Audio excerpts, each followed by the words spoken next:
my channel. This is going to be a super exciting video because it's something that I've been thinking about for a very long time, and now that I'm finally filming it, it feels super surreal. So I have some really exciting news for all of you guys, and that is that I am pregnant. So I am about 4 months pregnant now, and let me show you my belly. Get up on my bed. So that is my little Bumpy. Hi Bumpy.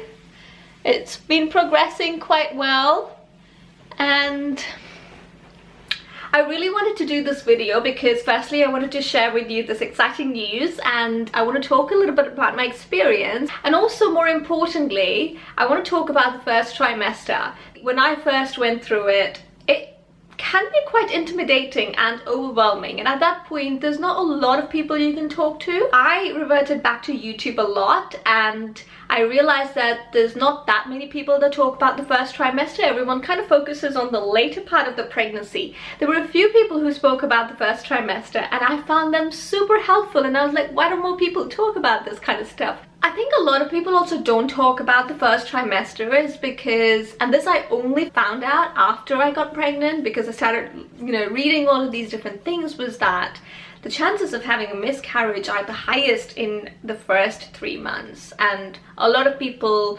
decide to keep the news to themselves until you're completely sure that everything is going to be okay. Obviously, there's no guarantees 100% still, but the chances of miscarriage drop significantly, and that's what we did. We decided that we really wanted to share the news, but we decided to only tell our parents at that point because you haven't had your first scan yet, so you haven't even seen if everything's okay and if the baby's doing fine, and B, we obviously wanted to get past that difficult first trimester and come into the beautiful second trimester when you can start to share the news and be really happy about it. So yeah, that's pretty much the reason why people wait until the first 3 months to then share the news. Alright, so I first found out obviously 4 months ago when we came back from Auckland. That moment when you first find out, it's really crazy, guys. Let me tell you, there is a life before pregnancy and then there's a life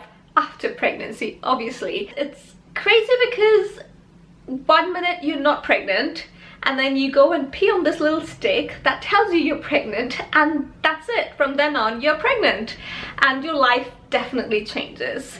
So that's what happened with me. I went and did a pregnancy test, and you can buy these just off the counter from a pharmacy or a supermarket, and I did it. So when I first saw it, I was like, I'll be completely honest, I wouldn't say I was like ecstatic. I was like, holy shit, like I am pregnant, this is happening to me.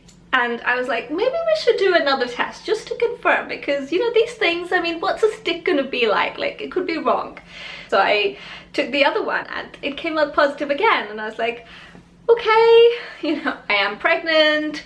And I was still in a state of like, it didn't sink in. Like, I was just like, are you sure? Like, is there definitely something inside here? And for Pratik, it was a completely different experience, which was good, which balanced off my sort of nervousness. He was like, yay, we're pregnant, and he got really excited, he was really happy, and I was like looking at him going, oh my god, do you realize we're pregnant? We're gonna have a baby. Like, I'm a worrier by nature, so I was like, this is big, and what do we do next, and what do I have to do next? And there's so many questions just came flooding into my mind. And he was just like, don't worry, we should be happy and we should be excited. And I was like, I am, but for me it took longer to sink in. So that moment was, yeah, it was something I'll never ever forget.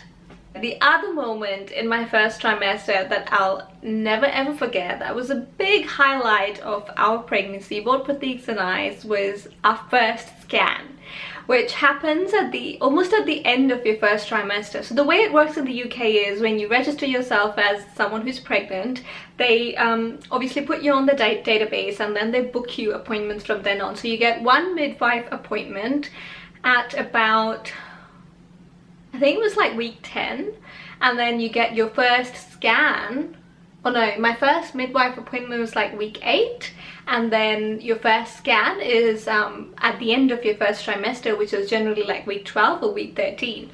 And I can't tell you how much we waited for that scan, because you know, when you go to a midwife, she doesn't do anything internal. She's literally just doing a questionnaire, just finding out, you know, what your family and you yourself might be predisposed to, and you know, just very general things. And they'll do a blood test and neural test and all of that. But it's only at the scan that you first get that glimpse of your baby, and oh my god, like I wish we could have recorded it, but it wasn't allowed in the room. But it was such a magical moment. So you know, we went into this ultrasound room and she put me on the bed, and it was so annoying. The screen on which the sonographer was looking at was actually facing that way. So if I'm like lying down, the screen is pointing away from me and the sonographer is looking at the screen. Lucky for Pratik, he was standing there and was able to look right at the screen, so he saw the baby for a lot longer than I got to see the baby. And so initially I was literally lying down while the sonographer was doing her thing, and I was looking at Pratik's face to read his expressions to tell what was on the screen. It was, yeah, his expressions were so amazing at that time. I still remember that very distinctly. His eyes went really wide as he first saw the baby on the screen, and he just went like, whoa, you know, like it was just pure amazement and wonder on his face. And I was like, okay, he can see the baby. And then he started smiling, so I was like, okay, everything is great. And then I was like, please show me the baby. But obviously the sonographer has to do her thing and like, you know, make sure like they get all the measurements and stuff, because they do a lot of checks as well. It's not just for you to see the baby. It's actually, you know, there's a lot of things that they need to check for.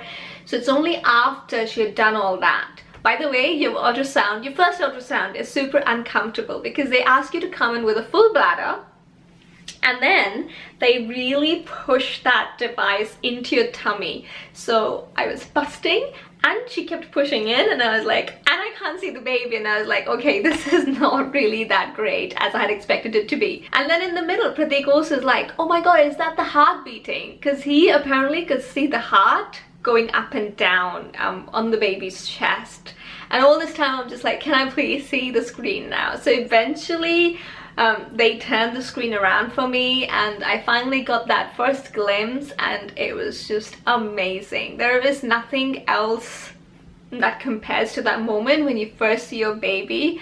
I definitely shed a few tears when I was looking at that baby. And on cue, you know, when she turned around and she was like, here's your baby, it was just chilling, and then it just suddenly puts up its hand and it's almost like a wave. It was so magical. It didn't last for too long, unfortunately. I could have just been there just staring at that baby, but we had to leave.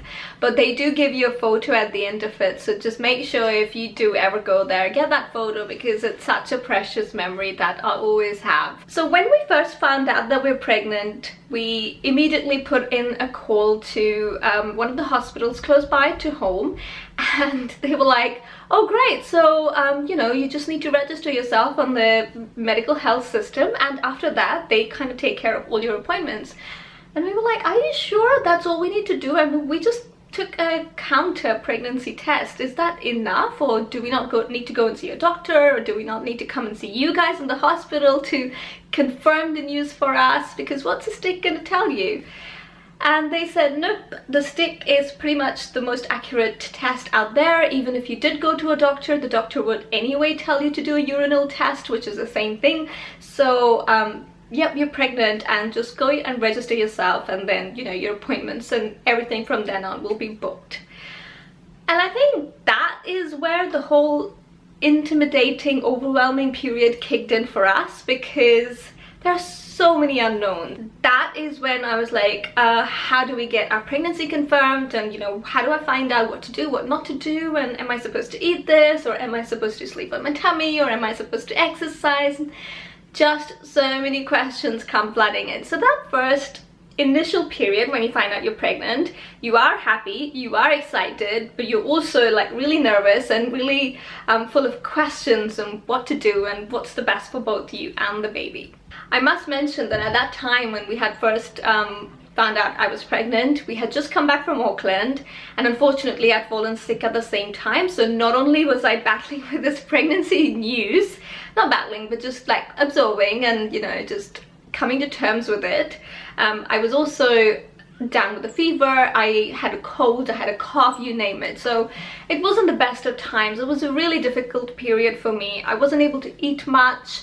I don't know if it was because of my illness or was it because of the pregnancy, but in general, like, I felt really low at that point, just because my body wasn't coping with me. And I was like, you know, I shouldn't be sick at this point. Like, my body needs to be its best and, you know, do whatever it needs to do for the baby. But human body is amazing, and it recovers and it knows what to do. So that's what happened, and I'm really grateful for that. So like I said, the first trimester, it's a difficult period because there's just so many questions, you don't know who to go to. So I really want to talk through the kind of things that I experienced in my first trimester, what I did, what I didn't do, and what resources that I found were really helpful.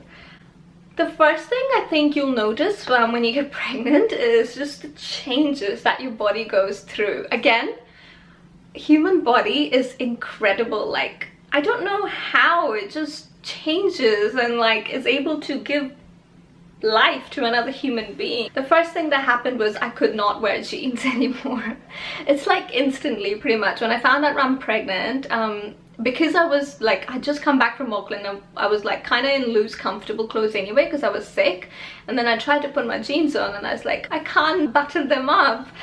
Because what happens is when you get pregnant, the baby starts to form at your pelvic area, and that's generally where you button your jeans up. So you can't actually do that anymore because that area starts to get bigger. It's like swollen.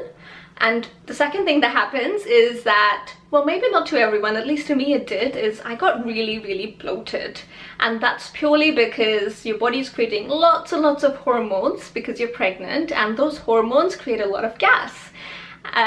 At least in my case it did. And so yeah, my tummy was like bulging from the minute I found out I was pregnant. At that point I had to literally stop wearing jeans. So I've not worn jeans since then, pretty much. I have lived my last 4 months in tights, in leggings, and sometimes in dresses, although it's not too warm in the UK, so I can't really do that. But yeah, tights and leggings have been my savior for the last 4 months. In terms of morning sickness, I, touch wood, have been quite lucky because I would say I got it, but it wasn't for like an extended period of time, and it was certainly not as bad as some of those cases that I've heard of or I've read about.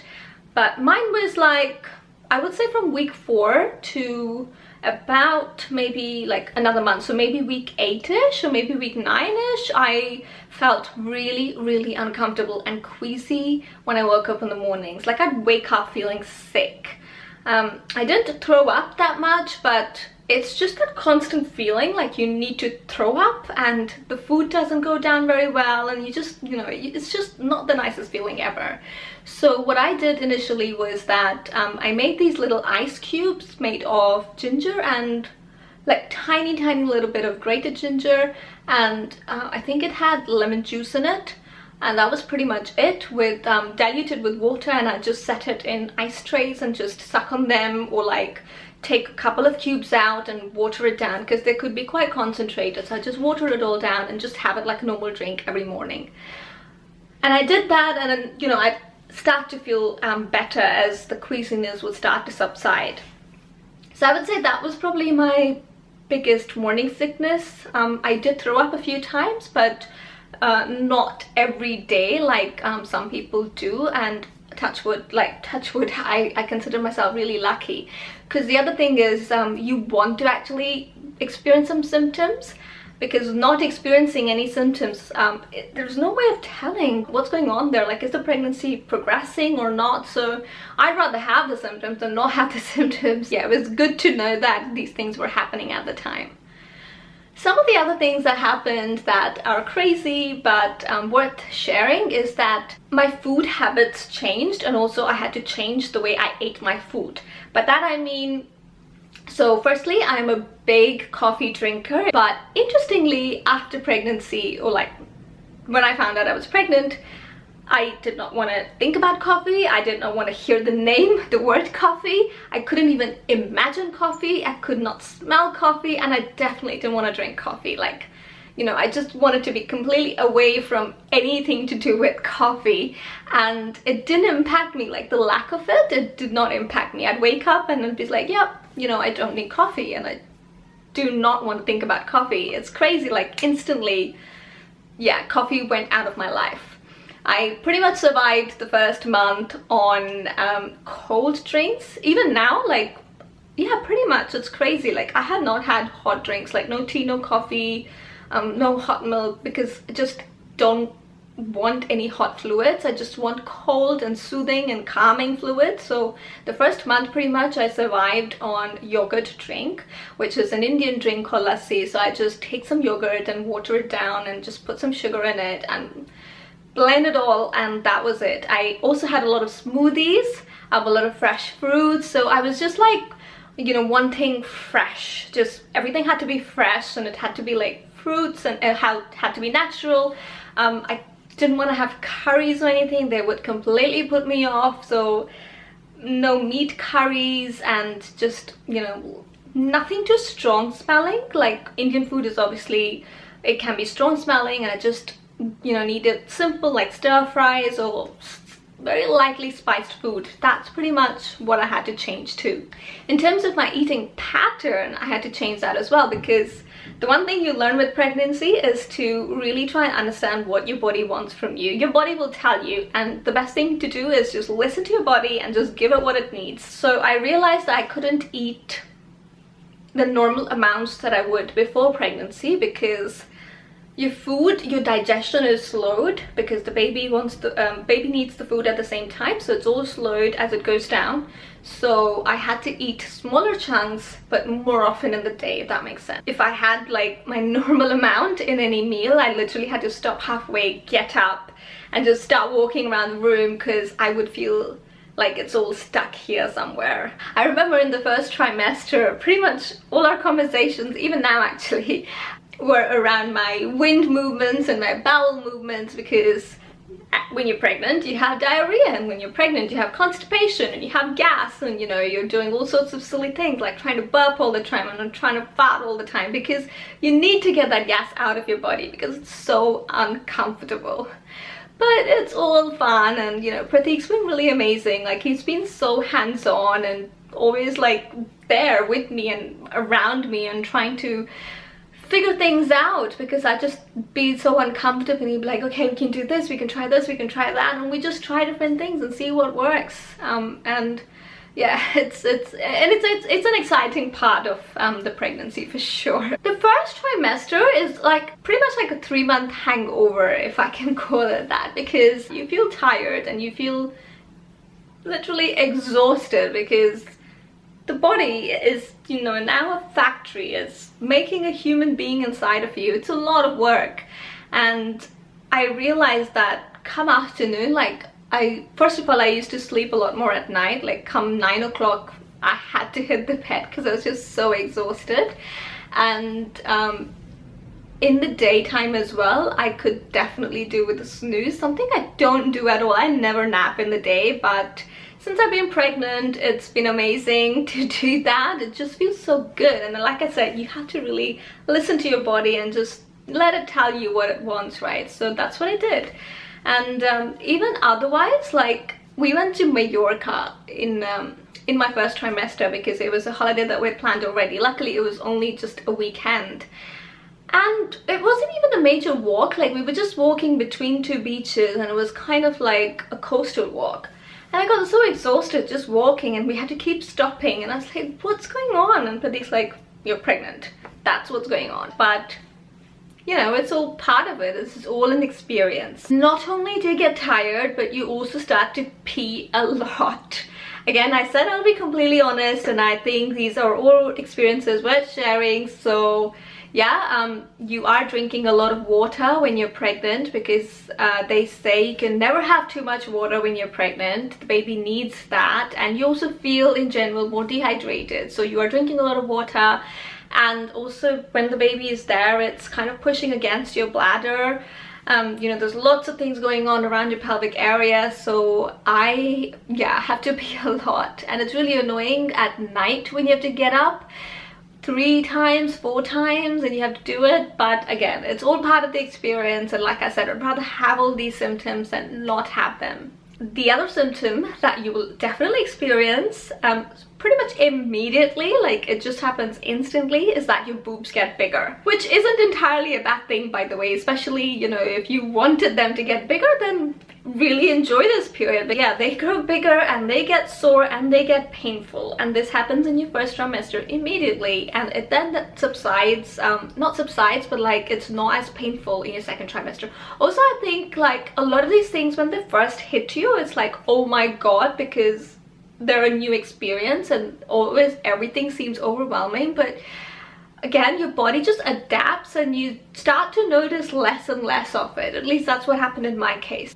The first trimester also brings with it, like I said, lots of hormones, which as a result create a lot of emotional imbalance in you. So there were moments where I would just get like cranky, and I would just maybe sometimes even start crying for no reason, or at least in my head it was like a pretty significant reason, and Pratik would just look at me and he's like, what is going on? And I am crying. Like there have been times where like I'm crying and I know it's a silly reason, like I can comprehend it. It's like, you know, I have no idea why I'm crying, but I'm still crying. And there have been times where I'm laughing at myself because I'm like, this is ridiculous, I shouldn't be crying, and I'm laughing and I'm crying, and then Pratik's laughing, and you know, it's just, yeah, it's crazy, but that's what happens. And even now in second trimester, although it's not as bad, but yeah, I still go through those moments. But I'll do a separate video on second trimester. So now I want to talk about what are the kind of things that really helped me and that I used in terms of resources to get me through the first trimester. I would say the first important thing is obviously family. I mean, there is no replacement for having your family close to you, so you can talk to them, you can fully depend on them, and this is the time where you don't want to shy away from like asking for help, because you do need that.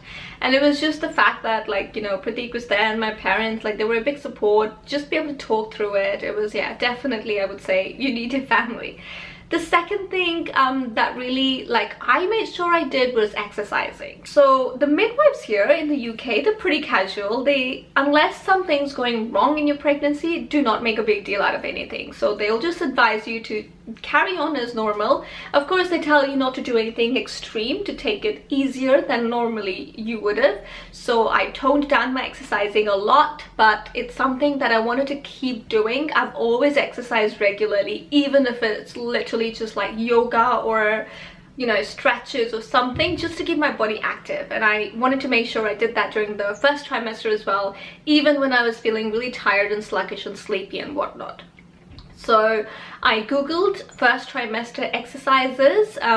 Sometimes they're called prenatal exercises, so I will post links to the kinds of exercises I did. I did a combination, and I still do, a combination of like yoga, sometimes Pilates, sometimes strength exercises. By the way, they say that swimming and walking are also really, really good for you. So I can't swim here because I don't have a pool accessible, but yeah, I mix up the rest of the exercises, and on the days I'm not exercising, I make sure I go for at least a 40-45 minute 1 hour walk where possible. That really helped me to just kind of bring some normalcy back in my life instead of just lying on the couch or like laying in the bed all day. The other thing I did was clothing. So like I mentioned, I pretty much lived in tights and leggings. I didn't actually buy any maternity clothes in my first trimester, just because, I guess, like I said, I'm a worrier by nature, so I wanted to have that first scan at the end of my first trimester, just make sure the baby's doing okay, and then once I had seen the baby,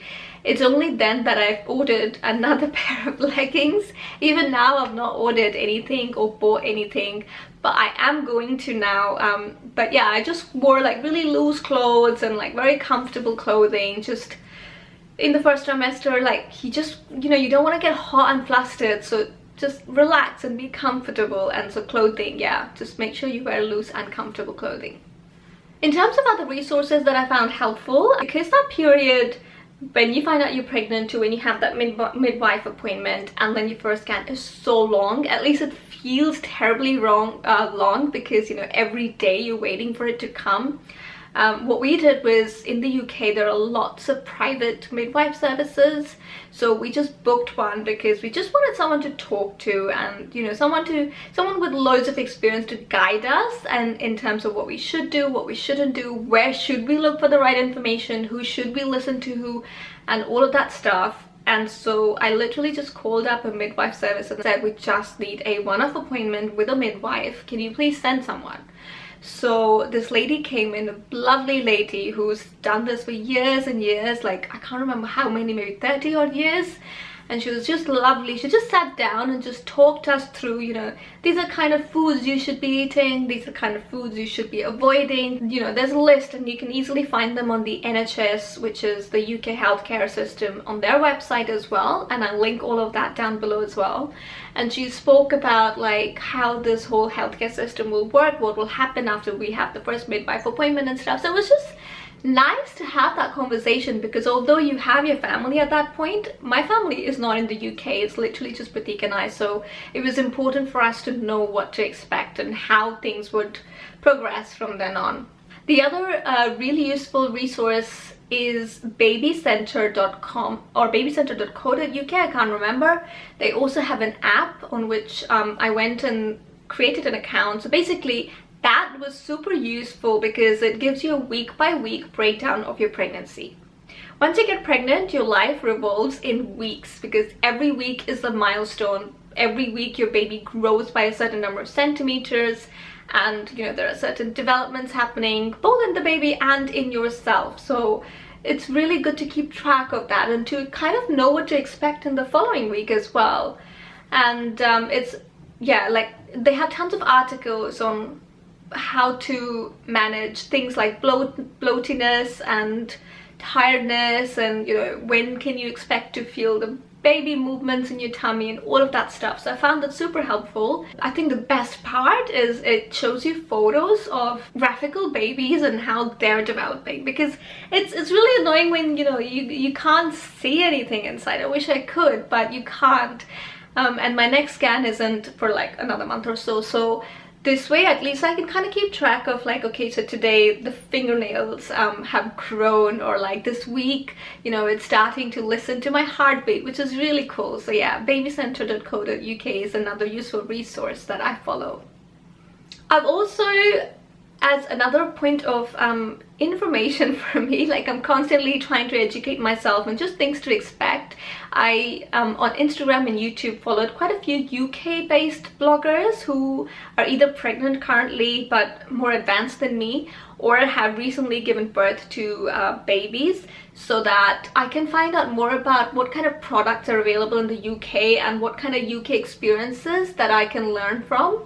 So I have not done any shopping, by the way. Like I haven't even bought maternity clothes, so I'm no way thinking about baby shopping at the moment, but I'm just constantly educating myself about what to buy and where can I buy those things from. This is all like seriously like a whole new world out there, like baby shopping, and there's just tons and tons of things out there that you could buy. I want to keep it quite minimal and like really simple. You really don't need that much because babies outgrow things so quickly. So that's pretty much my first trimester experience. Gosh, it's going to be a really long video. I do apologize. If you have made it to the end of the video, then thanks for sticking by. It does mean a lot to me that you were here to listen to what I had to say, and hopefully it's been useful to you. And if not to you, then to maybe someone else that you know.